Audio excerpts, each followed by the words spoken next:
तालुक्यातील दुसऱ्या क्रमांकाची सर्वात मोठी शिक्षण संस्था असलेल्या सर्वोदय शिक्षण प्रसारक मंडळाच्या संचालक मंडळाच्या निवडणुकीची मतमोजणी आज ऑगस्ट 17 रोजी सुरू आहे। संचालक मंडळाच्या 19 जागांसाठी ऑगस्ट 16 रोजी मतदान प्रक्रिया पार पडली होती।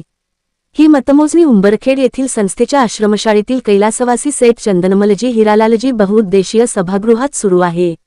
मतमोजणी केंद्रावर कडक पोलीस बंदोबस्त ठेवण्यात आला असून मेहुणबारा पोलीस ठाण्याचे अधिकारी तसेच आरसीपी प्लाटूनचे एक पथक तैनात करण्यात आले आहे। दुपारी 2 वाजेपर्यंत निवडणुकीचा निकाल स्पष्ट होण्याची शक्यता आहे। निवडणूक अधिकारी सर्वप्रथम 14 सर्वसाधारण प्रवर्गातील जागांचे निकाल जाहीर करतील।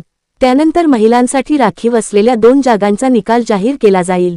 त्यानंतर इतर मागासवर्गीय, अनुसूचित जाती, अनुसूचित जमाती आणि अनिवासी प्रवर्गातील जागांचे निकाल जाहीर करण्यात येणार आहेत। दरम्यान मतमोजणी केंद्राबाहेर समर्थकांची गर्दी झाली असून कोणत्या पॅनलचे पारडे जड ठरणार याबाबत उत्सुकता निर्माण झाली आहे।